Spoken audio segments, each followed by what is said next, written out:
పూరా లోకల్. నమస్తే, welcome to పూరా లోకల్. ప్రస్తుతం మనం భారతీయ జనతా పార్టీ యువ మోర్చా అధ్యక్షులు సేవల్ల మహేందర్ గారితో ఉన్నాము. ఇప్పుడు ప్రస్తుతం భారతదేశం మొత్తం, ముఖ్యంగా తెలంగాణలో గో బ్యాక్ మార్వడి అనే విషయం మీద పెద్ద చర్చ నడుస్తుంది. దీనిపైన మీ అభిప్రాయం ఏంటి?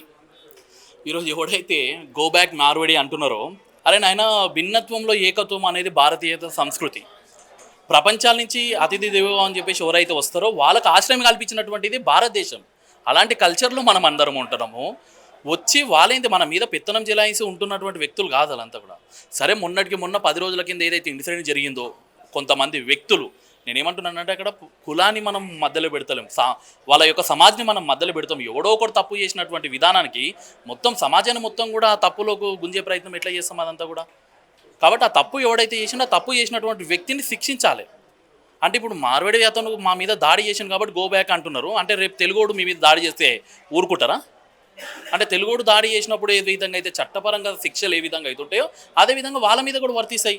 ఆ యొక్క ట్యాగ్ లైన్ పట్టుకొని, ఆ లైన్ని పట్టుకొని ఈ తెలంగాణ రాష్ట్రంలో మళ్ళీ ఒక ఉద్యమాన్ని తీసుకొచ్చి వాళ్ళ యొక్క రాజకీయాన్ని ముందరకు గడపడానికి ప్రయత్నాలు చేస్తున్నారు తప్ప ఎక్కడ కూడా వాళ్ళ ఉద్యమంలో ఎక్కడ కూడా న్యాయం ఎక్కడ కూడా లేదు. నేను ఏమంటున్నా అంటే, ప్రాంతీయత్వ భావం కనుక ఉన్నట్లయితే రేపటి గ్రామానికి మధ్యలో కూడా వ్యత్యాసం ఉంటుంది. మండలానికి ఉంటుంది, జిల్లాకు జిల్లా ఉంటుంది, రాష్ట్రానికి రాష్ట్రం ఉంటుంది రేపు. అంటే ఇదే విధంగా గో బ్యాక్ అనుకుంటూ పోతే అది కుదరదు. కాబట్టి ఎవడైతే కొంచెం మెడలో ఏదైతే తలలో ఏదైతే కొంచెమైనా గుజ్జు ఉండి కొంచెమైనా మెదడుండి ఆలోచన శక్తి కనుక ఉన్నట్లయితే వ్యక్తి ఎవడైనా ఉంటే మాత్రం ఇలాంటి ఆలోచనలు ఉండదు. కాబట్టి అందరం ఒకటి, అందరూ మనవాళ్ళే, అందరూ అన్ని మతాలు అన్ని కులాలు మనవే అనే ఒక భావనతో ఉండాలని చెప్పేసి కూడా మేము అందరం కూడా కోరుకుంటున్నాం. ఇప్పటికైనా కానీ విరమించుకున్నారు, మార్వాడి గో బ్యాక్ అనే విషయాన్ని విరమించుకోవడం జరిగింది.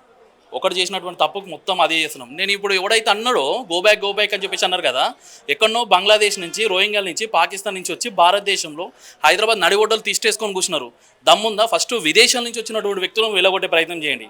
విదేశాల నుంచి వచ్చి మన దగ్గర అక్రమంగా ఉంటూ మన యొక్క దేశ వినాశనాన్ని కోరుకుంటున్న వ్యక్తులకు అగనిస్ట్గా మాట్లాడే ప్రయత్నం చేయండి. అంతే తప్ప మీరు మార్వాడి గో బ్యాక్ అని చెప్పేసి హిందుత్వంలో ఉన్నటువంటి, అంటే ఒక వేదిక మీద ఉన్నటువంటి వ్యక్తుల మధ్యలో చిచ్చు పెట్టే ప్రయత్నం చేయొద్దు. అదే హైదరాబాద్లోకి పోయి పాడి షెరీఫ్ కానీ లేకపోతే చంద్రన్గుట్ట ఏరియాలకు కానీ ఆడున్నటువంటి ఎవడైతే బంగ్లాదేశ్ నుంచి రోహింగ్యాలు వచ్చినటువంటి వ్యక్తులని గో బ్యాక్ అనే సత్తా వీళ్ళకు ఉన్నదా? ఈరోజు వచ్చి ఇల్లీగల్ యాక్టివిటీ చేస్తున్నారు, క్రైమ్ రిపోర్ట్లలో వాళ్ళే ఎక్కువ ఉంటున్నారు, అక్రమంగా పాస్పోర్ట్లు పొందుతున్నారు, అక్రమంగా ఆధార్ కార్డులు పొందుతున్నారు, అక్రమంగా ఓటర్ కార్డులు పొందుతున్నారు. మరి అలాంటి వ్యక్తుల మీద మీ యొక్క ప్రయత్నం ఏంది? వీళ్ళు వచ్చి బతుకుదేరు కోసం ఈరోజు వచ్చినటువంటి వ్యక్తులు కాదు, ఎన్నో ఏళ్ల కింద వచ్చినారు. ఈ హైదరాబాద్లో ఇప్పుడు ఉంటున్నటువంటి వ్యక్తులంతా కూడా 2 కోట్ల మంది హైదరాబాద్ ప్రాపర్లా వీళ్ళంతా కూడా ఎక్కడెక్కడి నుంచో మన తెలంగాణ రాష్ట్రంలో, ఆంధ్రప్రదేశ్ రాష్ట్రం నుంచి వచ్చినటువంటి వ్యక్తులందరూ కూడా ఎక్కడెక్కడి నుంచి వచ్చి ఉన్నటువంటి వ్యక్తులు. ఆ రోజు ఆంధ్రకు తెలంగాణకు ఉన్నటువంటి ఉద్యమంలో మనకు అన్యాయం జరుగుతుంది, రాజకీయంగా అన్యాయం జరుగుతుంది, నీలపరంగా అన్యాయం జరుగుతుంది, విద్యాపరంగా అన్యాయం జరుగుతుంది, ఆర్థికంగా అన్యాయం జరుగుతుంది అని చెప్పేసి ఉద్యమం చేసినాం, విడిపోయినాం, మంచి బతుకుతున్నాం. మరి ఉపాధి పుట్టకూసు కోసం వచ్చినటువంటి వ్యక్తులను కూడా వెళ్ళగొడతామంటే ఎట్లయితుంది? అది కరెక్ట్ పద్ధతి కాదు. ఎవడైతే దీన్ని అడ్డం పెట్టుకొని రాజకీయాలు చేద్దామనే ఆలోచన ఎవరికి అవుతుందో, మొదటగా మీరు బయటికి వచ్చి భారతదేశంలో అక్రమంగా ఎవడైతే ఉంటున్నాడో, భారతదేశ వినాశనాన్ని ఎవడైతే కోరుకుంటున్నాడో వాళ్ళ పట్ల ముందు ఉద్యమాలు చేసి దాని తర్వాత మార్వాడి గురించి మాట్లాడని చెప్పి తెలుసు. Thank you.